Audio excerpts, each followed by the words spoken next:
The Honourable Member for Saskatoon University. Thank you, Madam Speaker, and through you to the government. This concoction of closure to continue the cover-up, is this part of the coalition agreement with the NDP? The Honourable Government House Leader.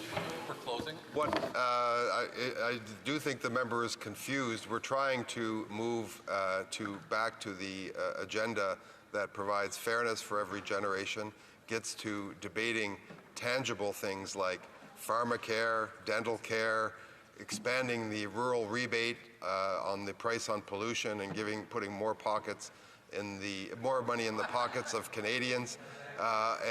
This member wishes to instead dance on the head of a pin on procedural matters.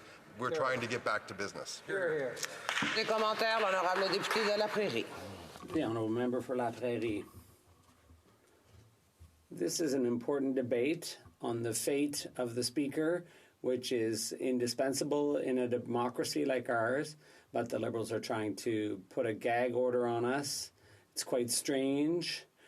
They're rewriting the history books. Instead of limiting debate, perhaps it would be more appreciated by everyone if the Liberals politely ask the Speaker to step down. The Honourable Government House Leader. My colleague and I in Quebec, we don't share a riding, but we share a province. And Quebecers who talk to me about this, they want government to take action on things that will affect our constituents positively on a daily basis, instead of going after the Speaker with procedural motions, with vengeance. They want us to get on with real business. Burnaby. Thank you very much, Madam Speaker. We've had Conservatives viciously attacking the Speaker repeatedly. And we see in what happened in Saskatchewan, this is a Conservative party ruling in Saskatchewan, what they did to the Speaker there. I'm just going to cite for the record, the Speaker in his final statement said that my experience with the Conservative Government House Leader included threatening gestures whenever I rule against him in the Assembly. He would start yelling at me and standing up and flashing his suit jacket. As the gestures and behavior became more aggressive, I worried that he might be carrying a handgun. My concerns over his mental stability and his obsession with guns was only confirmed when he heckled after the passing of the motion to devolve all relevant parts of the firearms stock to the province. He twice yelled, open carry next. And it goes on, Madam Speaker. I think what we're seeing taking place in Conservative-held provinces with the Speaker, what we see happening federally is an attempt by Conservatives to try to move aside from the agenda. Why are they doing this? I would ask my colleague. The Honourable Leader of the Government in the House.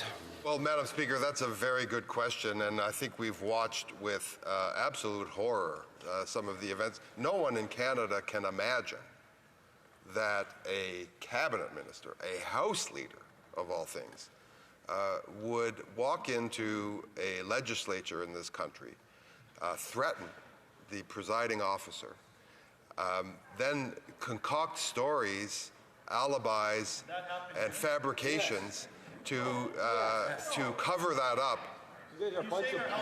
Get to the relevance of the question at hand, and I understand the Honourable Member is answering the question, but we would like relevance, yes.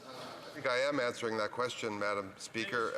The fact is that this culture of guns and violence and threats is something that we never want to see in this Parliament. And while what we see today is a further attempt to intimidate the chair, to the Speaker, to engage in delay and unnecessary political games, the fact is that this culture of intimidating the chair is something that we've seen in other legislatures, and I think Canadians are rightly horrified by it.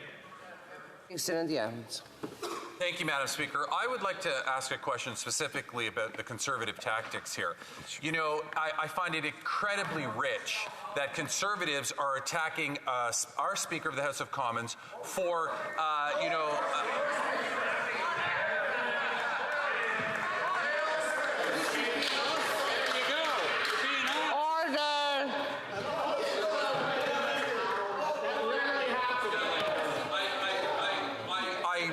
regret to have to inform my colleagues that he is our speaker because he's the House's speaker, and this is our House. Unless I have something wrong here, he is the speaker. He is a speaker that was a speaker that was elected by all of us, regardless of how you cast your vote.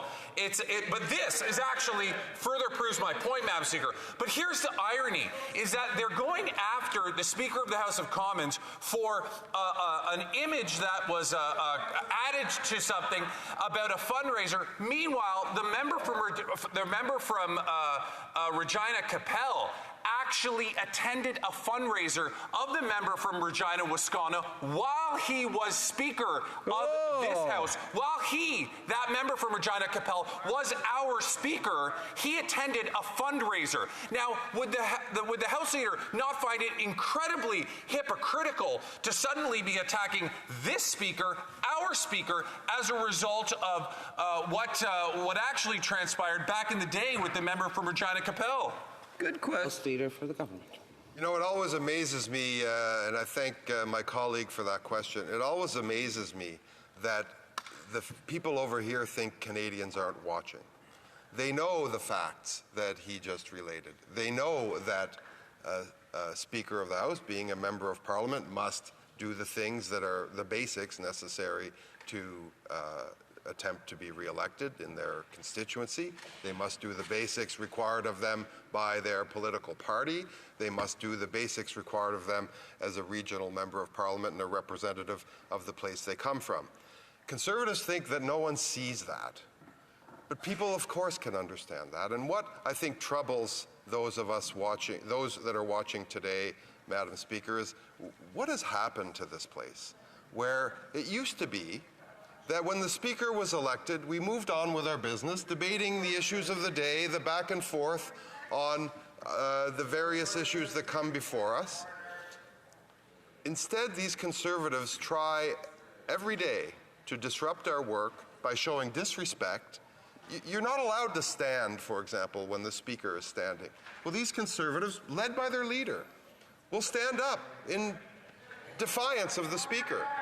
They will speak over the Speaker. They will send insults bordering on insults that are entirely inappropriate in this place or in any place. Madam Speaker, these Conservatives better worry about the kind of seeds that they are sowing, because they are breaking the norms, the customs, and the respect that has governed this place for centuries. The Honourable Member for South Kirk-Interlake, Eastman. Madam Speaker, the comments by the Government House Leader are, so disappointing that instead of protecting the sanctity of this place, of our House of Commons, and the House of Commons is our House of Commons, and that is our chair, but the current chair occupant, Madam Speaker, the current chair occupant has proved that they're not fit to be in that chair. Now, we have a decision that was made by the Deputy Speaker about the partisan activities of the Speaker. I don't know what type of baseball the Liberals play there when powered by the NDP coalition to shut down debate on a privilege motion, but the last time I looked, in baseball, 3 strikes, you're out. And we got the Speaker now on 3 different occasions that this is the 4th occasion that he has done partisan activities and given partisan speeches and has been found each and every time that he has violated the rules of this place. Now, we have a question of privilege in front of us, Madam Speaker, and I turn to Chapter 3 of the 3rd edition of the Rules and Practices of the House of Commons on page 150. It says, once a motion is properly moved, seconded, and proposed to the House, it is subject to all the procedures and practices relating to debate on a substantive motion. Then the speeches are limited, but the House has considered all of this of the conduct of the member, in this case, the Speaker. Now, once a privileged motion is under debate and has priority over all orders of the day, including government orders and private members' business, and the debate does not interfere with the routine procedure, statement by members, question period, royal sentence deferred to the House, other scheduled private members' business. So we've done our orders of the day, Madam Speaker. But now we have the Liberals, empowered by their NDP coalition partners, shutting down debate and removing closure on a question of privilege that relates to the very confidence that all of us in this House of Commons has in the Speaker. And I can tell you the Speaker should do the honourable thing and resign, and then the House Leader should actually do that instead of forcing us to The Honourable House Leader. That member is an experienced member of this House. That member knows that what we are trying to do is getting back to the business that affects Canadians, that will put benefits and food on the table for Canadians in their daily lives. He represents a riding that would benefit, for example, from the rural rebate getting increased on the price on pollution. That we're going to vote on later today, and we'll see how that member stands up for assisting people in his constituency. The fact is, though, Madam Speaker, that the claims today being made against the Speaker of the House are fake. The claims today being made are entirely conjured in conservative backrooms. Just like your Why? support for Ukraine. Because they wish to delay and disturb the proceedings of this House. It is that simple, and we are simply trying to get us back on track. La députée de Salaberry-sur-Roi. The member for Salaberry-sur-Roi. Thank you very much, Madam Speaker. Let me tell you what disappoints me with regard to the government House Leader.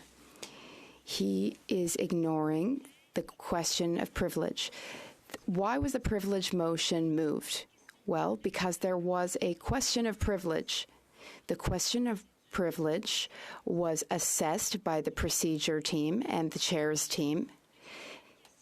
The conclusion was that there was something that warranted debate. That is why we have debate.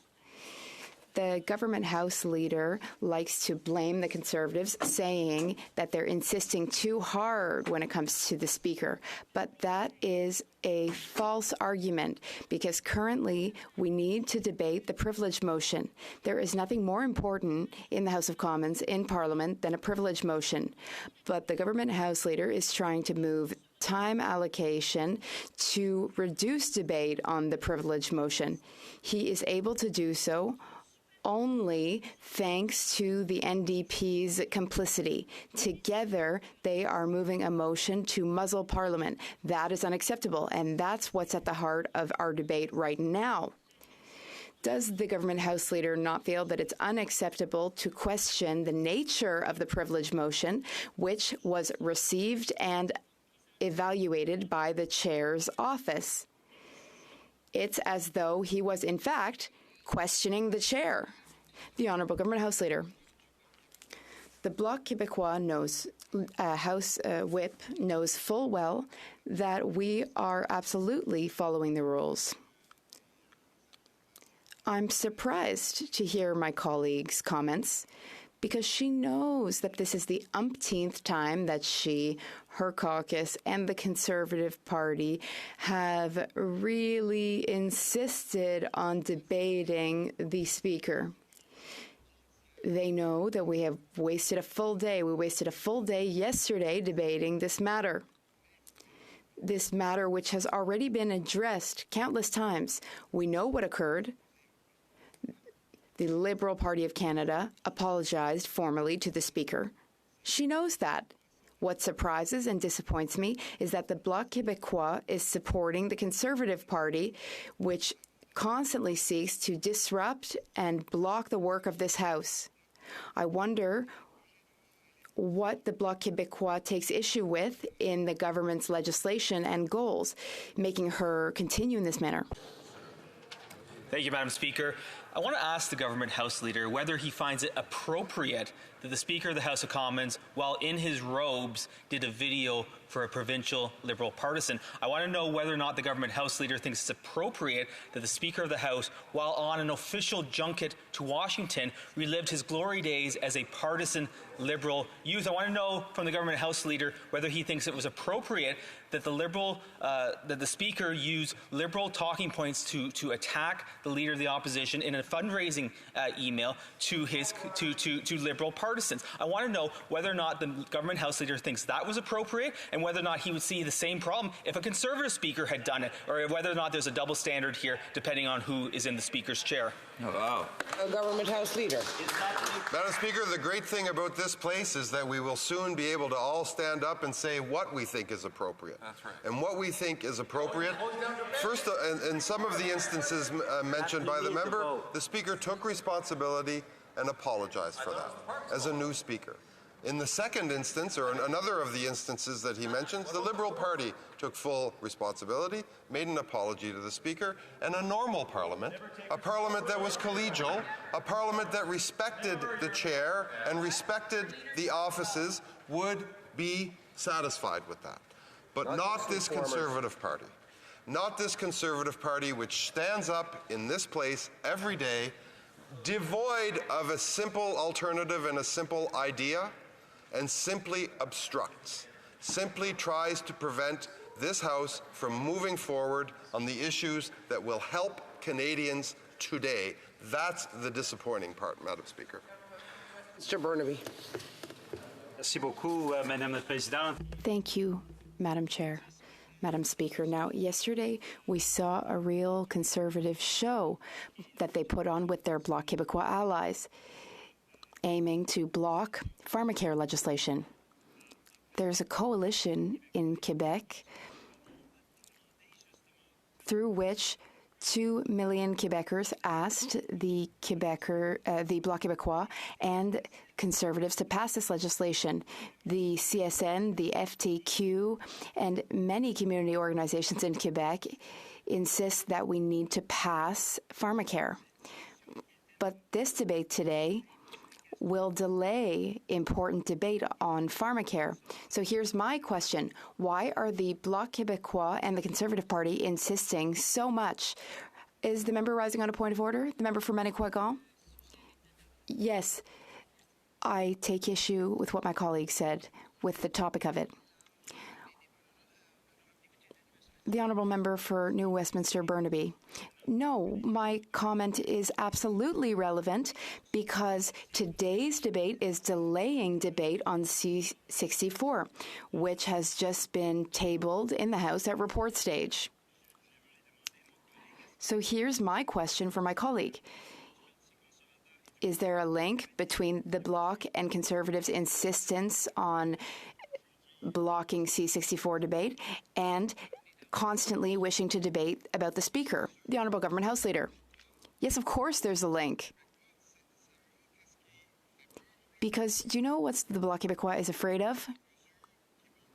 They are afraid of measures which will help Quebecers.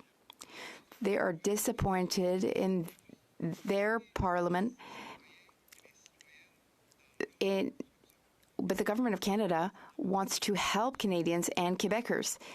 They know full well that there are thousands of people who come to see me at soccer games, at hockey games, and they say to me, Mr. McKinnon, I'm incredibly happy to be eligible for dental care.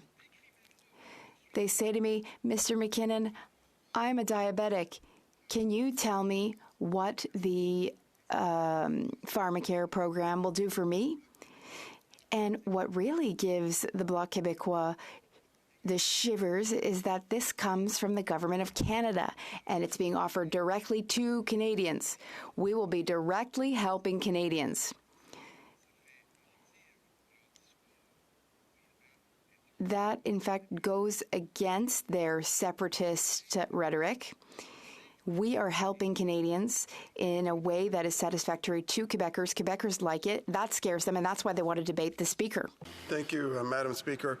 I'm sure the longest-serving NDP House Leader in history, Stanley Knowles, is rolling over in his grave at what this House Leader for the NDP just said, that he thinks that one of the most fundamental principles of a parliamentary democracy, the neutrality of the Speaker, is not worthy of a privileged debate when the Speaker, the Deputy Speaker, has actually ruled that the Speaker pursued partisan activities breaching his neutrality. And this government House Leader, who has a responsibility to enforce and uphold the rules of this House, has called that ruling of the Deputy Speaker fake, and that's reprehensible that this government House Leader would question the ruling of the Deputy Speaker on this issue.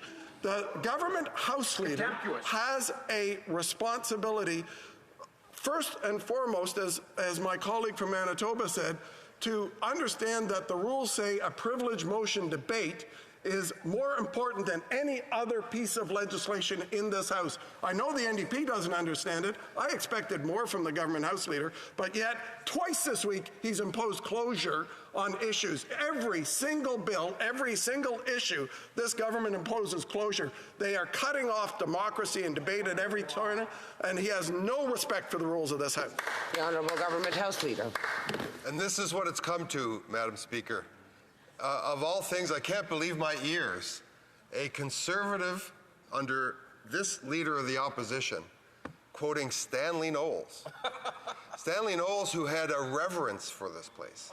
Stanley Knowles, who achieved the status of having a permanent place in this place.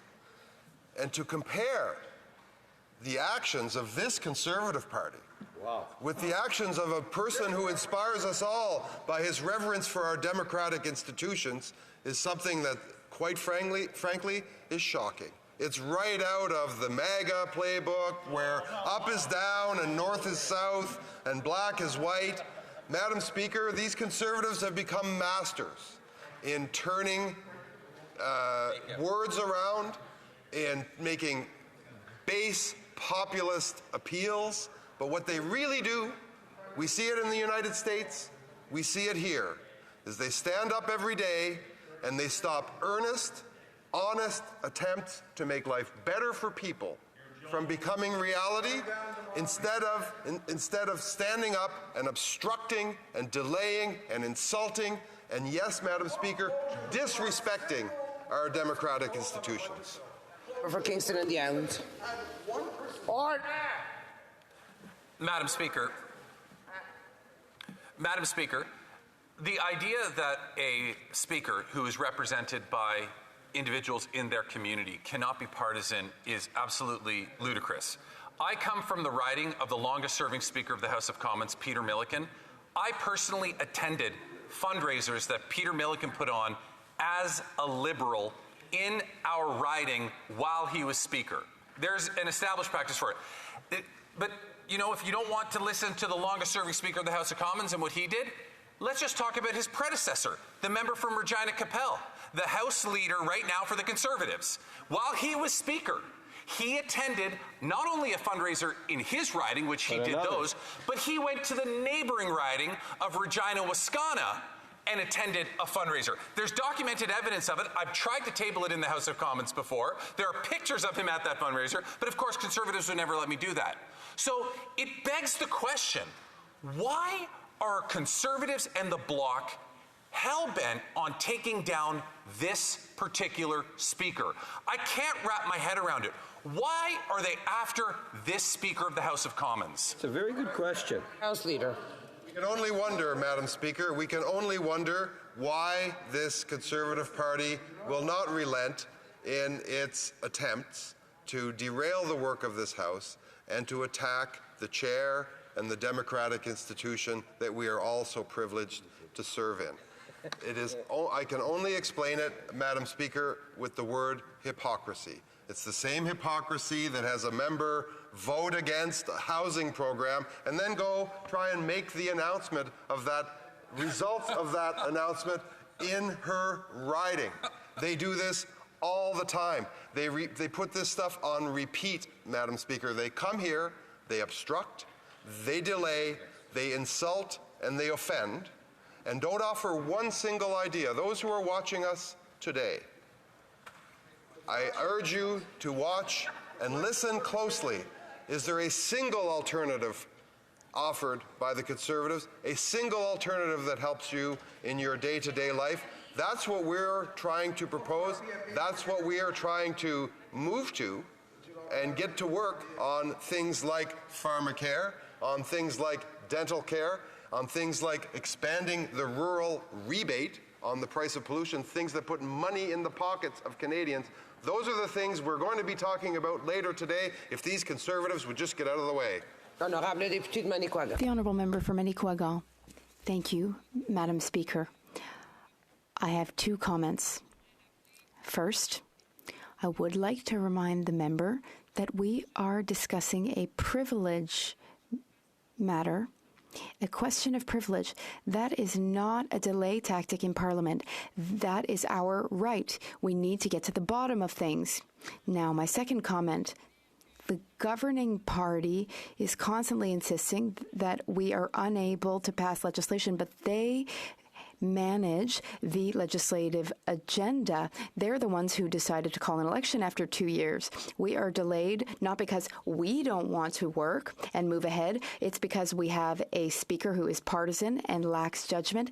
We are also behind because they slowed down the process through poor handling of government business. The Honourable Government House Leader. It's true, Madam Speaker, that questions of privilege are a priority in Parliament. That is why we debated this question of privilege all day yesterday. But for the umpteenth time, the Bloc Quebecois is allying itself with the Conservative Party to constantly attack the Speaker of the House, as well as the work that we need to accomplish. The end of the session is around the corner, just a few weeks away. The member knows full well that we would like to move forward with legislation that her constituents will like, such as dental care. Another example would be pharmacare. I could go on. Funding will be transferred to the Government of Quebec to be used to expand the daycare programs in her riding. The member knows full well that she is blocking and delaying this House. We want to put an end to these tactics so that we can finally offer Quebecers and Canadians measures that will help them in their day-to-day lives.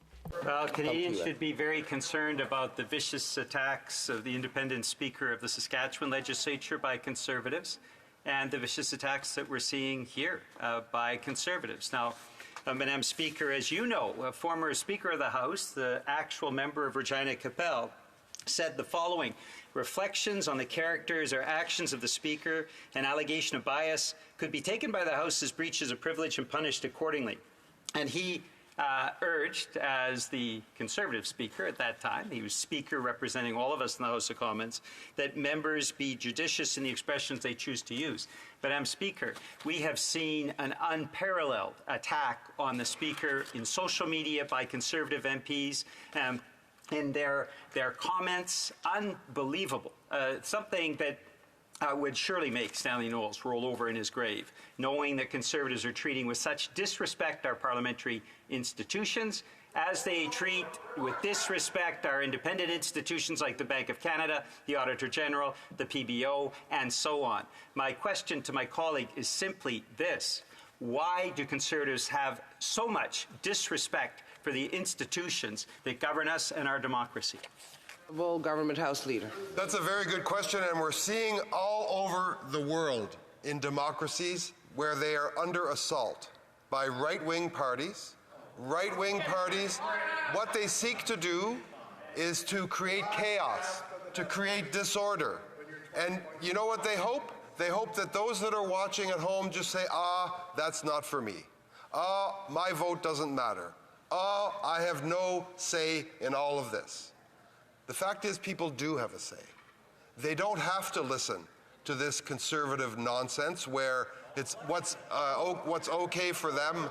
What's okay for them back in the day is no longer okay. Respect for institutions must be rigidly enforced when they're in the chair and they're in power, and respect for institutions must not be enforced in any other time. This is the playbook that we're seeing across the world. It's the playbook we're seeing in the United States, and it's a shame that Conservatives are engaging in it here. Professor Crick Interlake Eastman. Madam Speaker, the comments just made by the government House Leader, the member from Gatineau, are contemptuous at best.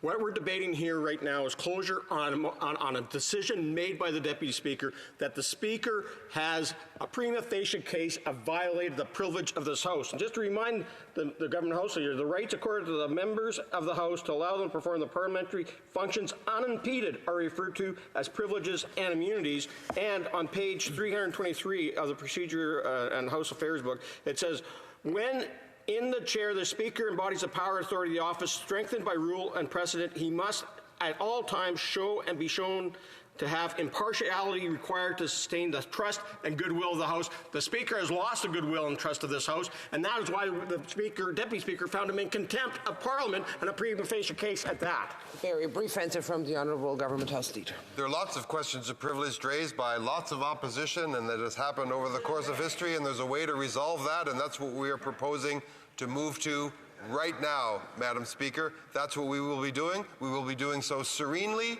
democratically, and within the rules and procedures of this House, and that member should reflect on how this is going in terms of respect for our democratic institutions in that right wing.